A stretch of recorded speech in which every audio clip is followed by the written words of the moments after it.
Hello there. Welcome to another episode of Velocity by Hawky.ai.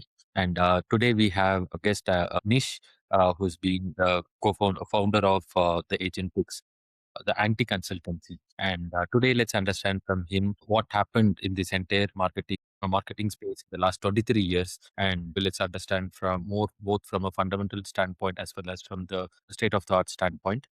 My conversations with Nish has always been super interesting, super both let's say audacious as well as fundamental at the same time. And I feel today we will try to understand more from him in terms of how things are evolving. Welcome to the show podcast, Nish. Happy to have you here. Thanks, Surinder. It's a pleasure and honor to be here. Well, first and foremost, I want to set few things right. I was not a marketeer. I don't come from a marketing background at all. After completing my graduation, I started working in a equity research, business research consulting firm. Spent some time there. Then I moved into knowledge management for some time. And then I don't know how I landed in advertising just because I was playing more strategic roles with my previous employers, and that's how I landed with advertising. And my first job was with Digitas, where they hired me as head of digital strategy for Southeast Asia. Okay. And I had no clue about it. In fact, I remember I talked to my boss when he gave me the offer. I said, "What am I supposed to do?" He said, "Figure that out." So that's how I landed in advertising. I somehow, I mean, again, no offense, but I somehow never liked the concept of creating ads, the typical brand films, because I always felt Okay. that it's like putting petrol in the fire. So every time you need to create a demand and sales or drive sales, you just release an amazing story. People talk about it, and then the brand recall is there and you go there, and then after it dies down, then you bring another one you know so somehow I was, and maybe I was not that creative. Maybe that was the reason why I could not correlate or connect myself with the art of storytelling. But Okay. what happened with me was, I, because of my background in technology and everything, intentionally or unintentionally, I got deviated towards, and since I was a strategist, I moved towards digital transformation. So Okay. I somehow started liking the concept of using technology to solve business problems. Okay. So next 15 years, I only worked with that one single thought with companies like Digitas, Leo Burnett, JWT, and Ogilvy, where I was always like, how can I use technology and solve specific or meet specific requirements of of my clients? Last, well, I think I remember I was with Ogilvy. I was heading their digital transformation division in Singapore and Indonesia. At that time, I joined Tech Mahindra. I came there to set up a MarTech practice. For 2 years, worked with an extensive team there. We actually acquired a lot of agencies across the board, brought all of them together, and we created another vertical for Tech Mahindra. And then after 2 years of that consolidation exercise, then I moved to Amsterdam and I was heading Europe for that specific vertical for Tech Mahindra. Sure. And as I said, those 15 years was all about how to use technology to solve business problem. And last 2 years have been, how can I use intelligence to solve business problems? So that is the Got it. flip, you know. Got it.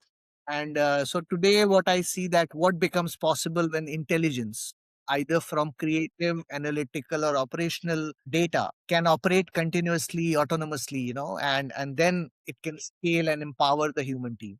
So everybody talks about AI is going to take your job.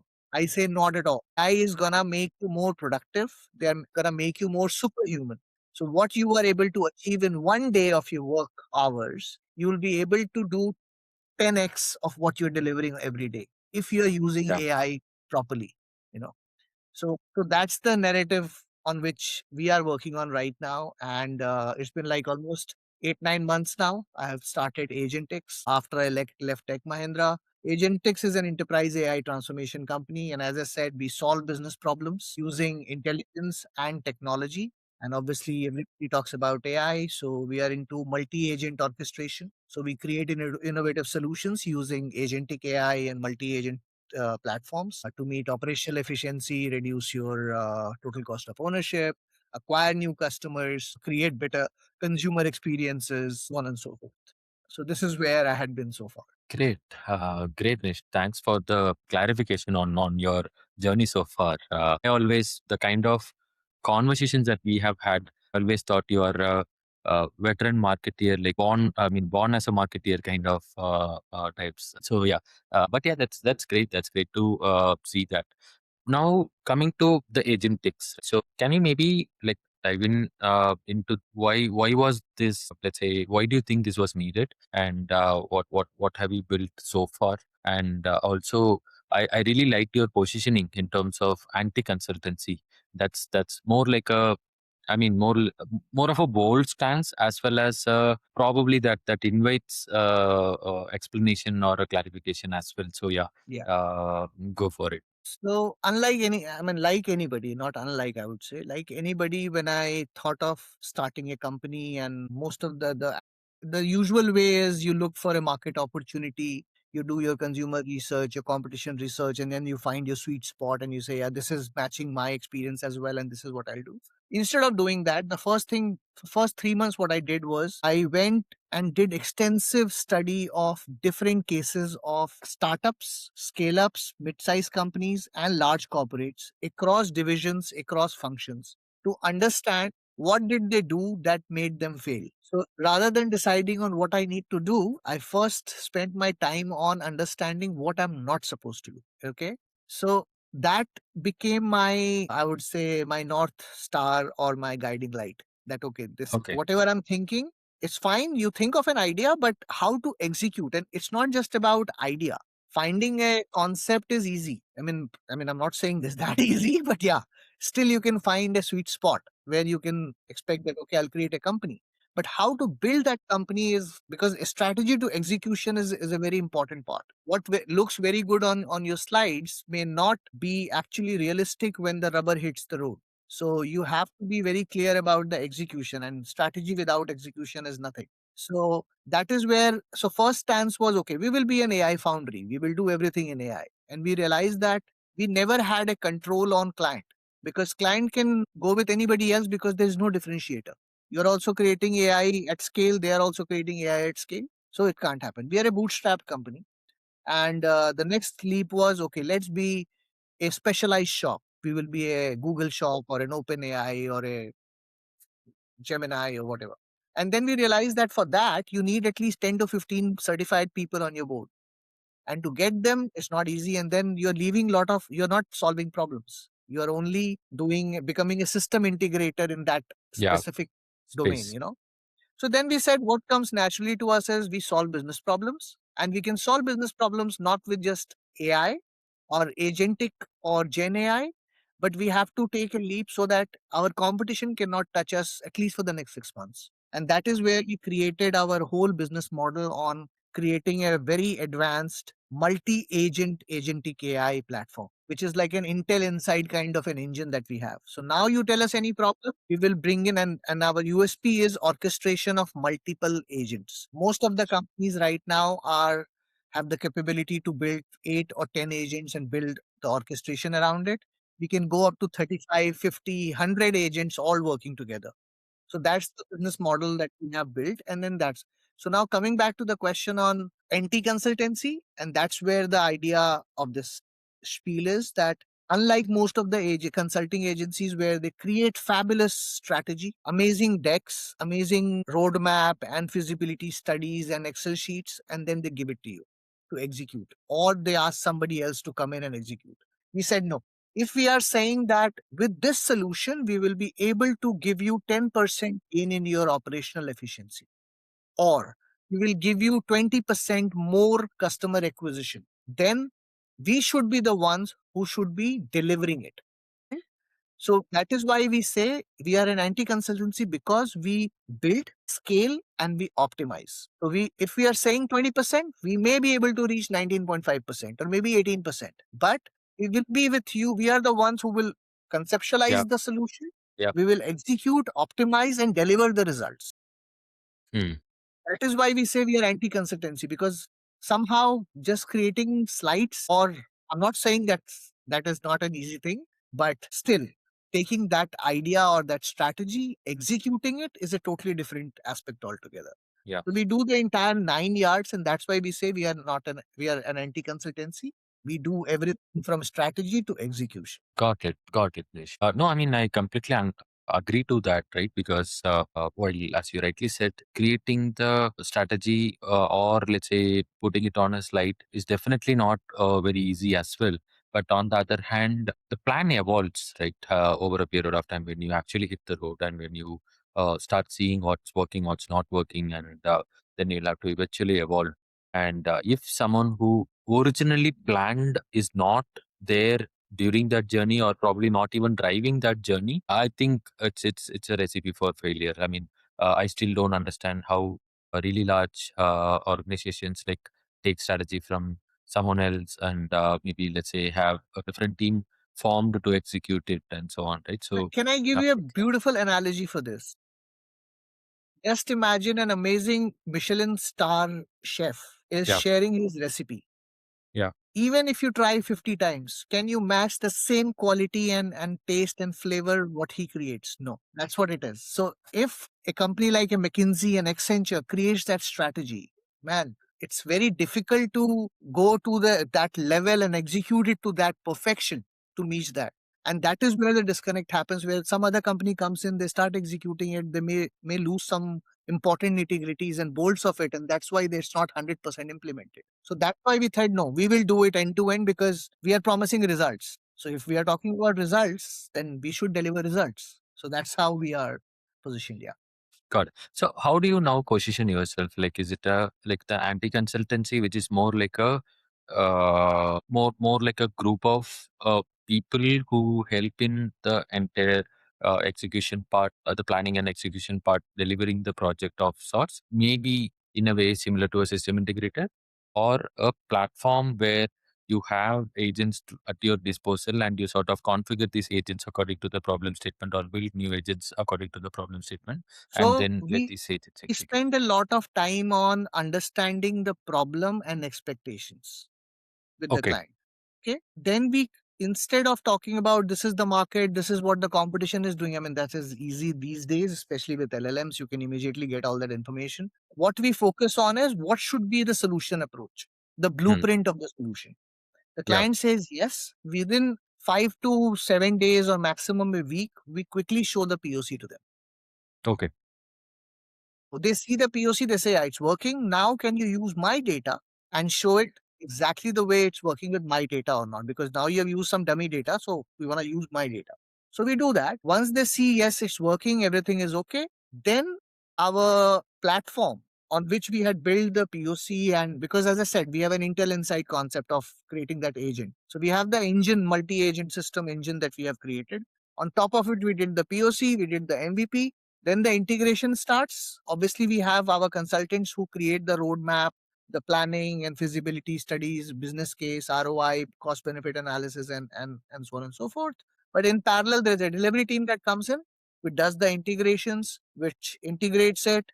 Then we have a validation first framework where we just say that even we are integrating it, but we will not run it in the entire organization in one go. That Okay. is how we are able to control the results. So we say that, like, suppose if I'm just talking about a simple agentic commerce solution, okay? They say that we have, say, 100 stores, okay? And we have to bring an omni-channel agentic commerce system, which can get orchestrated with AI, but it has to be omni-channel. So users can buy online, offline, all of that. So we don't say that, okay, now the system is working. It doesn't mean that we will just put in there and now everywhere it's there. We also have to train the people because they need to uh, def- understand the system, number one.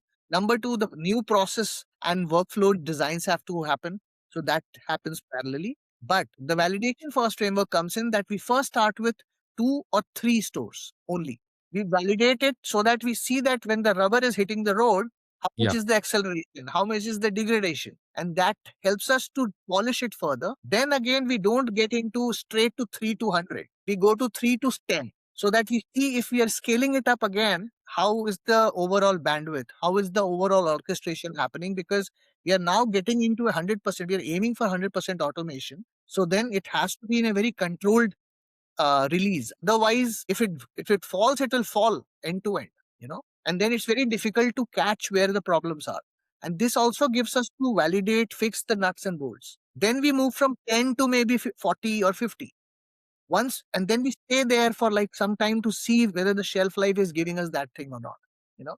And then we say now we can roll it out because now it's scalable. You add as much as you want because the proof of concept is not only just there, it's working. We have fixed the nuts and bolts. So that's how what our validation first framework comes in. Got it. Makes sense. Got it, Nish. And if I have to maybe, let's say, take on an example with maybe marketing, maybe or creative or optimization and so on, how would the validation first framework will be implemented, Nish? So this is where we are talking about creative intelligence. Okay. Right. Now, it's not about protecting human creativity from AI. We are not Yeah. saying that we will just give you some examples, then you think of what you do. Okay. We are talking about multiplying it. How? Right. If I am a creative director, I will give you all the data, which is one step. Okay. Then you say, if this is the concept, this is the canvas, or this is the expectation, what are the different hooks that I can, or what my big ideas are, right? Or that USP or one line proposition or insight. In planners language, we used to call it insight. What is the insight that you bring? Taking that insight, first play on the insight, do it as with AI. Immediately you can do that because now you don't have to create something and say, this looks good, let's go and present to the client. Rather than that, we first validate it immediately using AI. Once that is done right at the insight level, then we say, okay, now let's talk about different creative renditions of it. And then again, you do the testing. So for everywhere, you have an AI which is helping you multiply your creative or creativity rather than we are just supporting that, okay, you need references, you take it. And this is what is missing right now in the marketing or the creative departments. Okay. They think that if I get 5 best practices, my creative guy will be able to solve everything and will come up with the next big campaign because our planners were not able to be that comprehensive, you know. But on the other hand, you're giving information and you're still relying on the brain to do something. On the other hand, why aren't you leveraging the brain's capability of being as creative as possible and let I validate it for you? Yeah. So that insight, data, consumer, then idea, then rendition, then how are we serving? All of that can be automated with AI, right? So, I mean, obviously, when we sit in the drawing board, we can be more descriptive and more layered about it. But broadly, this is how I can clearly see that how validation framework can be applicable for a creative intelligence process. Got you have been seeing a lot of different type of organizations right lately, and you've been seeing how certain organizations are evolving. Some of them probably might become a native really soon. Some of them might become little later, and so on. Now, to understand from you, how do you see the agencies are evolving? I mean, let's say how a large marketing agency look like in the next 2 to 3 years? And if they are becoming AI native, I think most will become AI native. But how do you think that's going to look like? Or maybe to put it in other words, in your mind, down the line in 2 or 3 years, what constitutes an ideal marketing agency, Nish? What are your thoughts there? So just think of a simple graph. Okay. We talked about digital transformation. Everybody understood what digital transformation is. Yes. Then came the concept of AI transformation, which 90% of the people don't understand.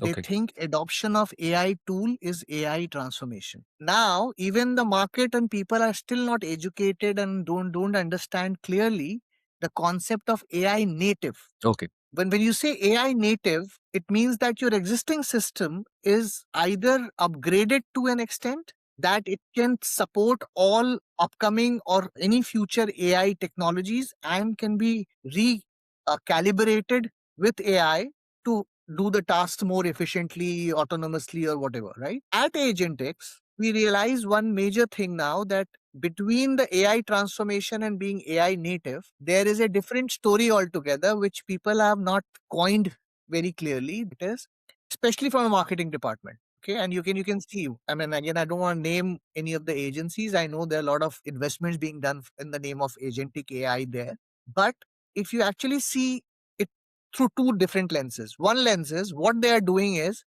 rule based AI, as in Marketing automation is a rule engine. This is what it is, produce this. This is what it is, produce this. Automate my processes. This is the rule. This is what you have to do.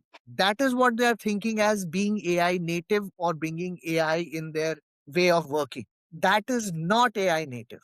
AI native means because the way AI is progressing in parallel, marketing automation has to be a reasoning engine. There Got has it. to be a reasoning. If we are doing this, it should come back and say why, or ask the system why. Why can't this be happening? Why can't we do this? Why is it always so transactional that you go to chat GPT and you say, I want this? And it gives you something and you're like, yeah, this is okay. Can you add this as well? I wonder, I don't know if somebody else does or not, but I do it. I actually ask whenever I do this with Gemini or chat GPT or Grok, I always ask that, why are you saying this? Why aren't you thinking like this? Okay. And they come back saying, yeah, this could be an interesting perspective. Let me build something. So they are more into transactional. The whatever you're saying, it will love to deliver quickly. But we don't brainstorm. The reasoning engine has to come in because that's how the automation has to be built. And that is what I think is missing right now from most of the agencies that they're doing. They're just looking for automating their processes with the basic, most basic agentic AI or Gen AI tools and LLMs that are available in the market. That will be gone in the next 6 months, max, or maybe a year, which will become a very hygiene basic thing, which every like the way we today send WhatsApp or send an email through Gmail or Outlook. That's what will happen. Everybody will be doing it. So there's nothing, no rocket science in it. The rocket science is if they start working on a reasoning engine so that humans can actually question AI. Why is this? Why not this? And then build this. Let's co-build it rather than I ask you to build something and do it for me. You know what I mean? That there's a difference. Yeah. Yeah. I don't know Got whether it. I'm thinking loud or out of the box, but I somehow feel that Yeah. this Yeah. should be the approach because if we have to keep on evolving, this should be the focus of agencies. Got it. Got it. And how will their uh, let's say if we take something like their organization structure, how do you think a future agency's organization structure is going to look like? Maybe also how will they approach projects, and what do you think? How do you think their monetization model change, and so on and so forth? See, it's too wide a question that you're asking, but I can Sure. just tell Let's you that what I can think of it as yeah, please continue. No, no, no. I was just asking, let's go with the org structure. How do you think an organization structure look like with an agency? Now, let's say if you take a digital marketing agency, you will have media planners, you will have art directors, you will have creative designers, and you will have separately sales teams and then customer support teams or success teams and so on and so forth. I think it's a people heavy org, right? Any agency, if you look at this point of time. How do you think that's going to transform? Going to transform? How do you think so? I would suggest 80% of the companies by default will think that with bringing new advanced AI tools, I can get rid of the people and they will do all the lower level jobs. Execution jobs. Execution jobs, they will be able to manage. Sure. I think that's a wrong approach. Okay. And there should not be the story of AI replacing humans should never be there. Okay. For agencies. Okay. I don't know why this narrative started coming in and companies started thinking that we can fire 1,000 people and use AI to do this. I understand the reasoning behind it, but somehow I come with a different philosophy, and that is it's all about productivity. The more productive you are, the more sales comes in, the more growth comes in, right? So Right. if you have, say, 10 people doing their jobs, there is one solution where you bring AI tools and you remove 8 people, the AI will do their job, maybe more efficiently, more smartly. But what if the AI tool comes in, the people remain, and now the output is not 2x or 3x, but it's now 10x? Just imagine that a guy who is, say, sending marketing automation emails. Sure. It's not about how many mails he's sending. It's also about how much ROAS and open rate and click through rates and conversions he's getting. If Right. AI is helping him, he is able to derive much more benefits out of it. AI can do for one client or 2 clients. Somebody has to run it.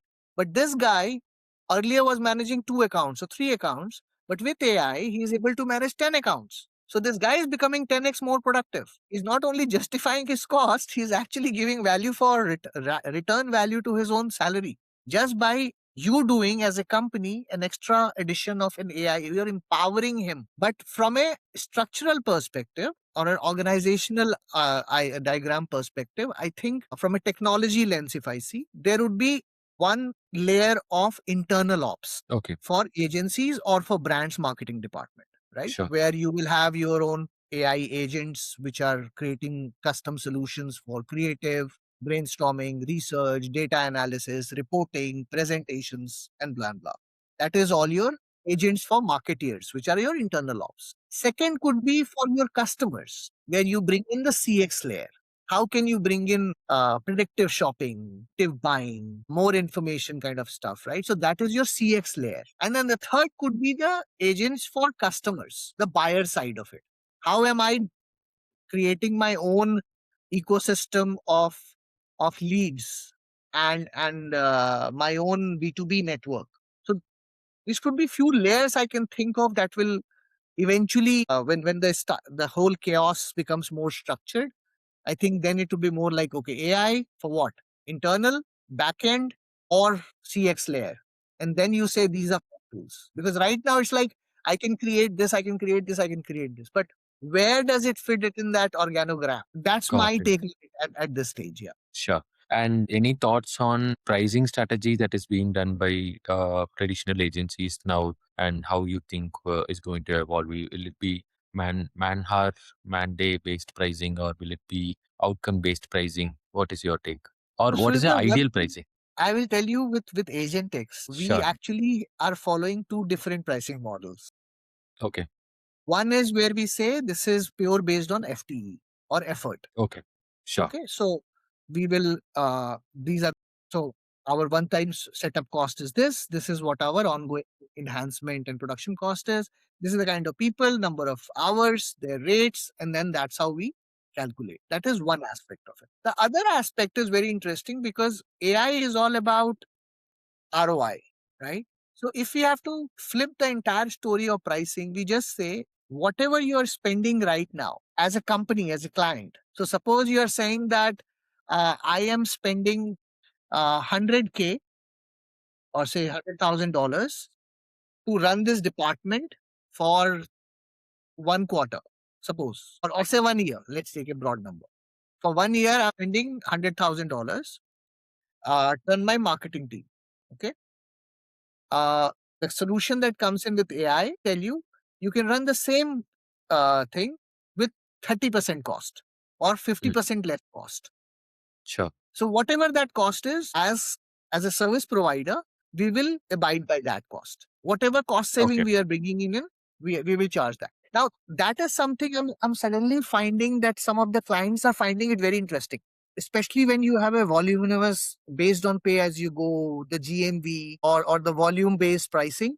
Then they say, yeah, I think that would be better option rather than you charging me for every email that is sending or every click that is happening. Rather than that, you just tell me that, okay, now you're reducing my 30% cost, 40% cost. So whatever the cost I'm saving, I want to take that. I mean, that's again my thinking. I mean, everybody has Yeah. their own way of doing the pricing, but somehow we feel that it's working now. A lot of our clients are very encouraging from that perspective when we say that uh, we are saving this much, and whatever we are saving, we want like 10% of it or 20% of it. Then they say, oh, please take it, no problem. Yeah. I mean, the more like a cut off incremental value addition that you're doing, right? So that's great. Yeah. Yeah. It's a fair ask, right? And yeah, there is, you already talked a little bit about this point, but I wanted to double click there. So you mentioned like AI should not be seen as something that's going to replace people, rather like make them more productive and then maybe like aim for the top line and so on, right? So, but when it comes to skill and when it comes to people's maybe skill sets, right? So what kind of skill sets you think is getting replaced, maybe a little bit in detail, right? So of course, like we always discuss that people at executional level, I think there are a lot of things that are getting replaced over there. But then Yes, if you yes. have to double click over there, what are the real skills that are getting obsolete? What are the real skills that are probably getting more relevant lately. So anything that is very hour intensive or effort intensive jobs, for that, obviously, you don't need like one person doing data entry. Why do you need that? Right? Whereas that person can actually work with an AI tool to do data entry more efficiently. That Okay, is the point. So sure. scenario one is where you have very laborious jobs which are going now. They say that why do we need call center employees when AI can do voice chat or whatever, right? So those jobs are going, and that is where we bring the narrative that you don't need to move those people out. You know, bring that person, like the person who was a data entry guy who is doing this job. He was doing, obviously when he's doing it manually, it takes a lot of time. But if you bring an AI tool which is just scanning and boom, boom, boom, the data is unstructured data is getting structured data, then just imagine how efficient he would be and how productive Yeah, he would be. yeah, You know, so let humans drive AI and let AI do their jobs so that the productivity goes up. I mean, that's what it is. But yeah, coming back to what you just asked, I think more effort based jobs are going. I okay. see a lot of companies. I think somebody was telling me today itself that Anthropic or some big LLM company is now not doing any hiring any coders or developers. They're saying everything is being done by this. I don't know. I mean, what they're seeing and all. Maybe I'm not that exposed or not that expert from that perspective, but I clearly see that as a very interesting option to still keep the same set of people or maybe slightly less, but be more productive with AI, and make your people more smarter, because eventually people who will be staying in the job market are the ones who can drive and who can work with AI more efficient. So you have to also keep on training people to become more efficient AI users. Got it. Just imagine my father or my grandfather, if I ask them to work on a Mac machine today, can they operate? No. It's like that. So tomorrow is all about visual and virtual reality and all that stuff. So you have to keep on upgrading your people. Anyways, yeah. And any particular use case that you have seen tremendous ROI lately in some of the deployments that you did? And we have recently done a very interesting solutioning for one of our clients, and they had like more than 1.5 million of queries coming on inbound queries, problems, tickets were coming on call centers. So there were telephone calls, there were emails, and then there were chat. They had a huge team which was managing somewhere around on a daily basis. They were only able to solve like 50-60% of the daily resolutions. Sure. And they said that how can we, because our NPS score is going down and too much code is happening. So what we did was we used multi-agent agentic AI platform and created a solution where we actually automated 95% of it. Okay. But what we did was we brought the concept of human in the loop, because I will prompt and equip you, because first layer was always about 100% AI will do everything. But if tomorrow something goes wrong, who will be responsible? And that is where the human in the loop aspect came in, that the same people are the ones who are guiding AI that, okay, this is how it's a right response. Yes. If not, add this angle as well. Or I understand this customer, or this has been our company policy. You're missing on this, you know. And so humans in the loop, and the productivity gain was 95% of process of daily resolution rate was achieved from 45%. And that too within like less than 2 months. Got it. So that's the That's kind of ROI we are doing, like incremental changes, right? We have our AI ESG platform. We say that you can reduce 90% of your manual efforts and you can reduce 70% of your existing cost on ESG with our mm, platform. And we are sure. talking about 100 to K easily for a mid-sized company. Yeah. So that's the kind of ROIs we are looking for. It always has to drill down to numbers and money. Okay. And then you can substantiate that, yeah, we are able to drive ROI. Great, Nish. I have a set of rapid fire kind of questions that I have for you. Maybe I'll try to keep it more faster. You can try to answer in one or two sentences, maybe. And yeah, I will get started. What's your go-to LLM of choice or LLM agent of choice? ChatGPT, Claude, or anything custom you have built? I love Claude. Okay. And why? It has a deep reasoning, deep thinking. Think I somehow it's much better than most of the like Sure. I have already decided that if I have to do some basic searches, I generally go to Google or ChatGPT, Gemini or Yeah. ChatGPT. If Yeah. I'm looking for something real, like I think I'm one of those few users who just connect with Grok and Yeah. have like a discussion, you know. Okay. So I have like a proper two-way discussion kind of a thing with Grok because Oh, I nice. somehow feel that here they have it has more advertising flair and swag of talking Okay. with Grok. Sure. Claude, I feel like it's a researcher. Whatever you Okay. tell them, it will come back with proper analysis, thinking, and Sure. everything. Sure. Got it. And Claude chat, cowork, or Claude code, what has been That I don't want to only co-work chat? and all.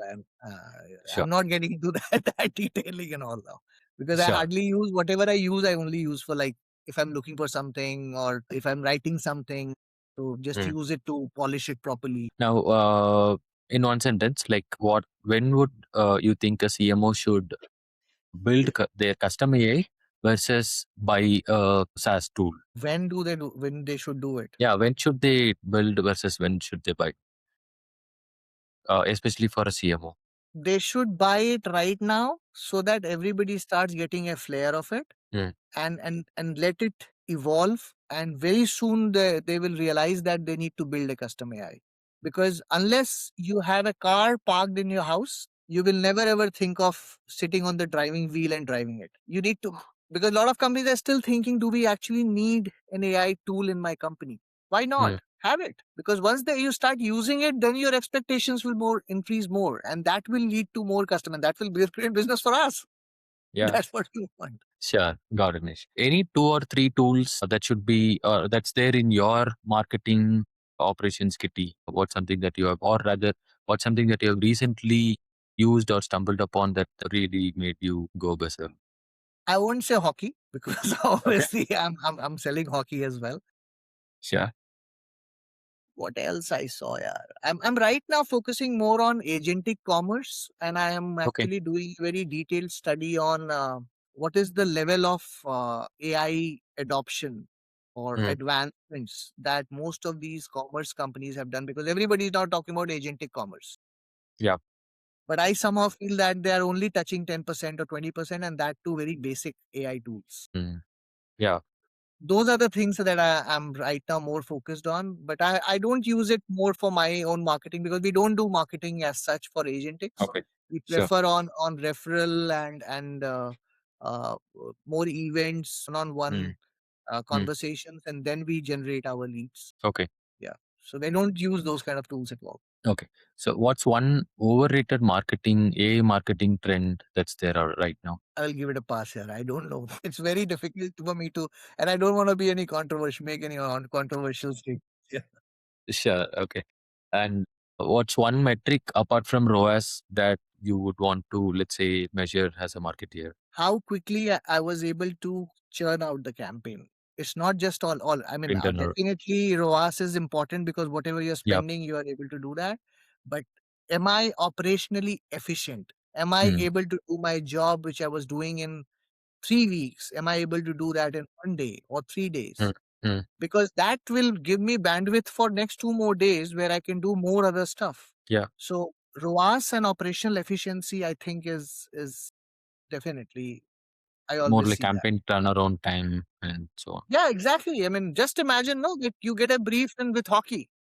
You don't have to wait for 1 month to come back to wait for your creative team to come back with 3 campaign ideas. In one Right. hour, damn, your campaign is ready and you publish. You know. Yeah.